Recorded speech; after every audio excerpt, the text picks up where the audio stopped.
Imagine você passar 11 anos da sua vida se dedicando a uma carreira escolar, porque falaram para você que a única forma que tinha de você mudar a sua realidade ou mudar de vida seria através da escola. E você vai lá se dedicando ano a ano, faz avaliações, depende de aprovação de professores. Ao fim desses 11 anos, você resolve entrar numa universidade. Passa mais 4, 5 ou 6 anos e no último ano, quando você vai fazer o estágio, você descobre que o que você vai fazer no seu trabalho não tem nada a ver com o que você estudou até agora. E que provavelmente 90 ou 95% do conteúdo que você estudou nunca vai ser utilizado na sua vida. Fica comigo até o final que eu vou te explicar exatamente como é que funciona o sistema educacional brasileiro, principalmente nas escolas de ensino médio.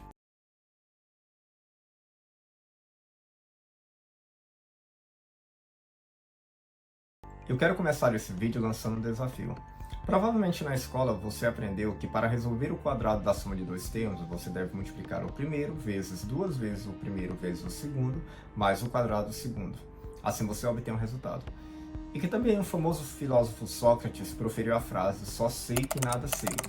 E que também a fórmula molecular da água equivale a H2O, dois átomos de hidrogênio e um de oxigênio. Provavelmente você também já deve ter aprendido que para você conseguir realizar uma boa gestão financeira, você não deve gastar mais do que você ganha. E que provavelmente você pode vender e comercializar um produto de maneira fácil, bastando começar a partir do zero. E que também para que você impulsione o conteúdo que você produziu e lançou nas redes sociais, você deve obedecer o algoritmo daquela rede social. Agora o desafio é: diante desses dois tipos de conhecimento, qual deles vocês mais utilizariam no seu dia a dia e no mercado de trabalho? Provavelmente você responderia que o segundo, mas tentaria de alguma forma justificar a importância do primeiro conjunto de conhecimento e provavelmente também estaria ligado a uma aprovação em um vestibular ou a aprovação num concurso. Essa resposta vem quase de maneira automática porque a gente foi doutrinado desde criança a ter que estudar para ter uma carreira de sucesso. Só que a maioria das pessoas confundem que estudar tem a ver com estar matriculado numa escola ou na universidade. E é aqui que entra a importância da gente entender como é que funciona o sistema educacional brasileiro. O primeiro ponto é que nosso sistema educacional ele é herdado em uma parte da Revolução Industrial, em que o professor era detentor total do conhecimento e que o aluno tinha que decorar todo o conhecimento que era reproduzido ali pelo professor. Há quem diga que esse método é o mais eficiente, até porque dentre eles tem os defensores do retorno da palmatória, que seria toda vez que a criança errasse uma questão, ele recebesse uma palmada ou uma reguada na mão, uma coisa do tipo. Você consegue perceber a força desse sistema de ensino nas avaliações objetivas bimestrais, que também é replicado tanto em vestibulares como em concursos públicos para que eles possam avançar na primeira etapa. O segundo método que é muito forte dentro da educação brasileira é o sistema de educação Paulo Freireana.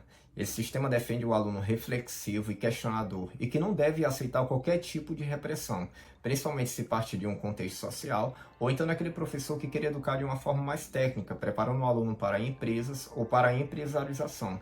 Acredito que vocês também perceberam o quanto que esses dois métodos são totalmente antagônicos.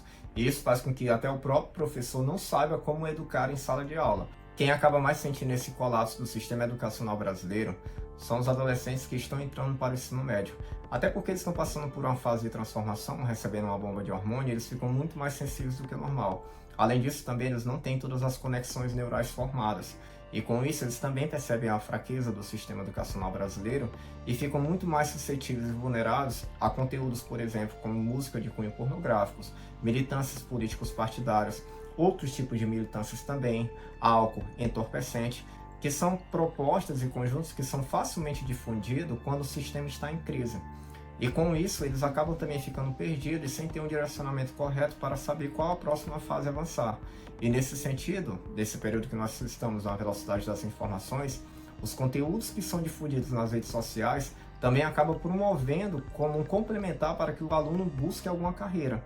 A gente pode perceber que cada vez mais cedo, mesmo o aluno estando matriculado numa escola de ensino fundamental ou ensino médio, eles estão buscando conteúdos que são difundidos na internet para poder iniciar uma carreira, como design gráfico, editores de vídeos, produtores de conteúdos nas redes sociais, gestores de tráfego pago, investidores financeiros e até mesmo atividade de empreendedorismo. Nesse sentido, a gente percebe até mesmo que profissões mais clássicas também estão sendo aprendidas através desse conteúdo, e nisso ficam alunos que estão mais voltados para a universidade e que antigamente eles percebiam que teriam que fazer a faculdade para ter essas profissões e que não precisam atualmente, como um analista de sistemas, gestor de tráfego de internet, criadores de sites. Nesse sentido, eles querem essa velocidade justamente também para poder ter uma velocidade em relação à sua inserção no mercado. De certa forma, essa zona de produção, aproveitando a internet e a tecnologia para poder desenvolver-se uma carreira profissional, ela fica presente na vida do adolescente, mas externa à escola. Ocorre que especialistas na área de educação, e até mesmo observando modelos em outros países, quiseram trazer essa realidade para dentro da escola, de modo que abandonasse aquela magia, aquela gama de conteúdo prolixo que não tem utilidade nenhuma na vida do estudante, na sua carreira profissional e na sua própria vida, para trazer um contexto mais atualizado e que desse uma margem de liberdade maior, que fosse mais condizente com as vontades, os desejos e a inteligência que os alunos têm dentro da realidade escolar. Com isso, a própria escola teria a oportunidade de fazer parcerias com empresas, com institutos de ciências e tecnologias, com clubes que envolvessem atividade de cultura, atividade artística, ou até mesmo clubes esportivos para aquela galera que gosta mais de atividade de esporte. É um modelo de educação inovador e que funciona há muito tempo em outros países que são bem avaliados e que tem um reflexo direto no desenvolvimento integral do país. Não é apenas uma alteração no método de ensinar, no sistema de ensino brasileiro, mas também é toda uma quebra de um sistema engessado que já vem há muito tempo distante da educação e da realidade do aluno, e que também dá uma liberdade de escolha para ele. A gente pode perceber que dentro das escolas particulares, por conta da rotatividade dos recursos humanos, esse nível de aplicação é muito mais fácil do que dentro das escolas públicas. Isso porque dentro das escolas públicas a gente vai trabalhar com um fator de estabilidade e os recursos humanos não têm tanta rotatividade como nas escolas particulares. Mesmo assim, não há impossibilidade de implantação. Até porque, se a gente for analisar caso a caso, a gente pode perceber que as disciplinas básicas do novo sistema de ensino, elas incluem português e matemática, que são a maioria dos profissionais ligados a qualquer secretaria de educação que trabalhe com ensino médio. Além disso, também há o aproveitamento direto dos professores que trabalham com a língua inglesa, que no caso é a língua estrangeira abordada de maneira genérica dentro do ensino médio, além também do professor que está ligado à educação artística, porque nesse caso há práticas culturais e de artes dentro da escola, e também professores que estão ligados à educação física, porque há uma valorização do senso esportivo para aqueles alunos que têm aquele tipo de fator de inteligência e de habilidade também. Nesse sentido, a gente também pode ver o aproveitamento de mais dois tipos de profissionais.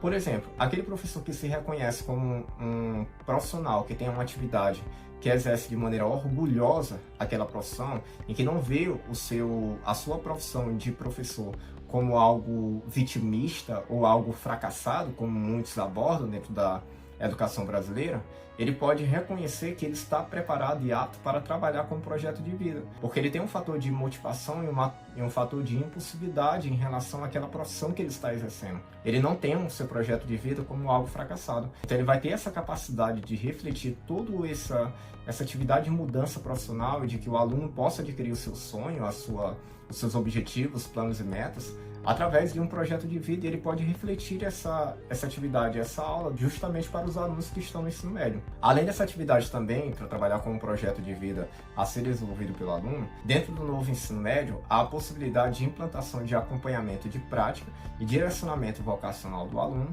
com um acompanhamento ano a ano em relação ao desenvolvimento dentro da escola, que é chamado de tutoria.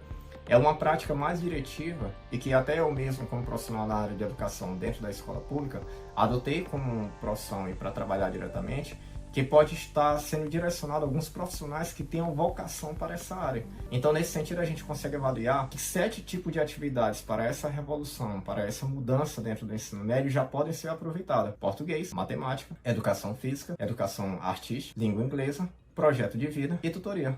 Os outros profissionais, se tiver alguma atividade ligada com o itinerário e se eles tiver alguma prática, eles podem também exercer uma margem de aproveitamento. Mas nesse sentido você consegue perceber que a quantidade de profissionais que vão sobrar em relação a outras disciplinas, eles acabam sendo reduzidos, porque todo mundo vai se encontrar dentro dessa área, independentemente de um aspecto ou não.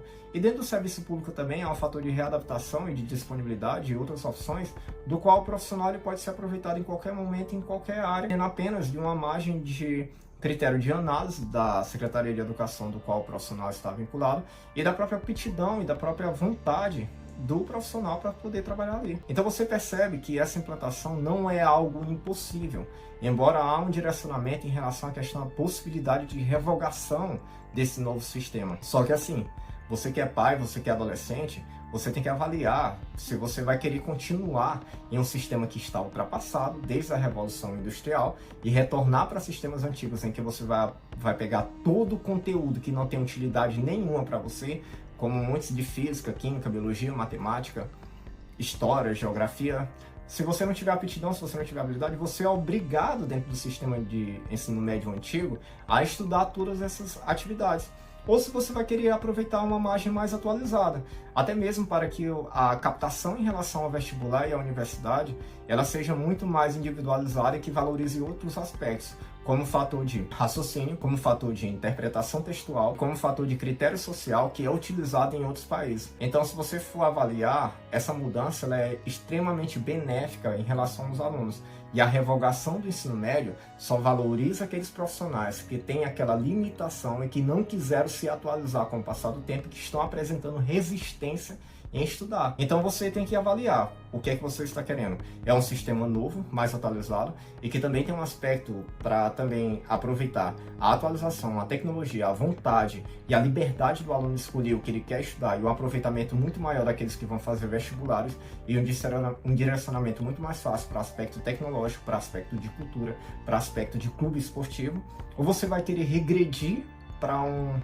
local em que tem um monte de conteúdo sem sentido nenhum que você vai utilizar na sua vida. A gente tem conteúdo para vários outros vídeos falando desse aspecto, desse tema, mas aí você que é pai, você que é adolescente, não deixa a gente voltar para esse estado de regresso. Vamos avançar com esse sistema que, com o passar do tempo, consequentemente, ele vai ser adaptado. O que a gente tem que fazer, repito novamente, é criar um método de manifestação e de direcionamento de que todo esse sistema e toda essa mudança ela seja implantada de maneira organizada e avaliado critérios de práticas, pouco a pouco, sem ter pressões, sem ter ameaças, e que ele coloque de maneira gradativa e que valorize, além das escolhas também dos alunos, também as escolhas do profissional de educação que vão trabalhar com aquela área. Por esse vídeo é só e até a próxima.